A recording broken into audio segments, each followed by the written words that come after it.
ভক্তি প্ৰণাম। নমস্কাৰ। মাননীয় আজিৰ বিদায় সভাৰ শ্ৰদ্ধাৰ মোৰ শিক্ষাগুৰু সভাপতি ডাঙৰীয়া, উপস্থিত থকা মোৰ শ্ৰদ্ধাৰ শিক্ষাগুৰুসকল আৰু ইয়াত উপস্থিত থকা মোৰ সহপাঠী তথা ভাইটি ভণ্টীসকল, জয়তে মই সকলোলৈকে শ্ৰদ্ধা তথা শুভেচ্ছা জ্ঞাপন কৰিছোঁ। আজি আমাৰ বিদায় সভা। বিদায় বুলি ক'লে আমাৰ চকুত ভাহি আহে বেদনাৰ এটি ছবি। তথাপিতো মনটো ভালো লাগি আছে, বেয়াও লাগি আছে। বেয়া লাগিছে এইকাৰণে যে 3টা বছৰ ধৰি আমি এই মহাবিদ্যালয়ত যিসমূহ অভিজ্ঞতা লাভ কৰিলোঁ, সেই অভিজ্ঞতাখিনি পুনৰ ঘূৰাই নাহে। সেই যিখিনি ধেমালি ফূৰ্তি জ্ঞান সেইখিনি ঘূৰি নাহে। আৰু ভাল লাগিছে এইকাৰণে যাতে জীৱনটোত আৰু এটা নতুন অধ্যায় খোল খাব আৰু আমাৰ ইয়াত থকা ষষ্ঠ ষাণ্মাসিকৰ সহপাঠীসকলেও নতুন নতুন বাটত আগবাঢ়িব। তেওঁলোকক ইয়াৰ পৰাই মই শুভেচ্ছা জ্ঞাপন কৰিছোঁ। বহুতো অভিজ্ঞতা লাভ কৰিলোঁ বিশ্বনাথ মহাবিদ্যালয়ে, বহুতখিনি দিলে, জীৱলৈ চেষ্টা কৰিলোঁ, কিমান দূৰ সফল হ'লোঁ বিফল হ'লোঁ নাজানো। আৰু বিশ্বনাথ মহাবিদ্যালয়ত 2020 বৰ্ষত আহিছিলোঁ। অসমীয়া বিভাগ বুলি ক'লে এটা আৱেগ জড়িত হৈ থাকে। আমি সকলোৱে পৰিয়ালৰ দৰে বহুতো ফূৰ্তি কৰিলোঁ। সিদিনা অলপতে আমি ষষ্ঠ ষাণ্মাসিকৰ গোটেইখিনি চানডুবিলৈ গ'লোঁ, বহুত ফূৰ্তি কৰিলোঁ। কলেজত ছাৰলৈ বৰ ভয় লাগে। ছাৰক ক'বলৈ গ'লে যেতিয়া ছাৰে হাঁহি এটা মাৰে তেতিয়া কথাখিনি কৈ দিব পাৰোঁ।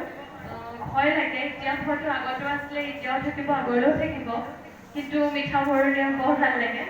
আৰু বলিন ছাৰৰ কথা কোৱাৰ ভংগীমাখিনি ভাল লাগে, কিন্তু মনত পৰিব।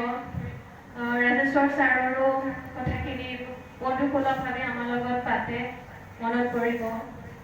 ভাগ্যশ্ৰী মেমক অতি কম সময়ত পালোঁ আমি, কিন্তু তেওঁ যিখিনি আমাক পঢ়ালে সেইখিনি বহুতখিনি আগৰ পৰাই তেওঁ পঢ়াইছে। তেনেকুৱা দৰে আমাৰ লগত যিটো বন্ধুসুলভভাৱে ক'লে সেইখিনি মনত পৰিব।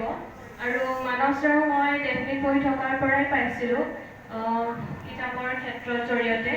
আৰু ছাৰ যুৱ সমাজৰ প্ৰেৰণাৰ উৎস। সকলো ছাৰ বাইদেউ মনত পৰিব, তেওঁলোকৰ লগত স্মৃতি বহুতখিনি জড়িত হৈ আছে। আমাৰ বন্দনা মেম, লীনা মেমেও সাহিত্যৰ দিশতো মোক সহায় কৰিছে। সিদিনা অলপতে এটি গল্প মেমে মোৰ পৰা লৈ প্ৰকাশ কৰিছিলে। বন্দনা মেমেও কথাখিনি ভাল লাগে, মেমে উৎসাহো দিয়ে, সেইখিনি মনত পৰিব। আৰু ষষ্ঠ ষাণ্মাসিকৰ লগত দ্বিতীয় ষাণ্মাসিক, চতুৰ্থ ষাণ্মাসিকৰ লগত যিখিনি ফূৰ্তি কৰিলোঁ এইখিনি চিৰদিন সজীৱ হৈ থাকিব। আজি তোমালোকে ইমান ধুনীয়াকৈ আমাৰ কাৰণে আয়োজন কৰিলা। হয়তো তোমালোকে গ্ৰুপ খুলিছা ষষ্ঠ ষাণ্মাসিকৰ বিদায় সভা বুলি। আমিও এদিন খুলিছিলোঁ, দাদা বাইদেউসকলক বিদায় দিছিলোঁ। আজি আমাৰ পাল আহিলে, মনটো সঁচাকৈ দুখ লাগিছে। তথাপিতো আমি যাব লাগিবই, এইটো নিয়মৰ বান্ধোনেই। মনত পৰিব, ইয়াকে কৈছোঁ। আৰু সকলোকে শুভেচ্ছা দিছোঁ, সকলোৰে মংগল কামনা কৰি মই বিশ্বনাথ মহাবিদ্যালয়লৈ এটি সৰুকৈ অনুভৱ এটি লিখিছিলোঁ।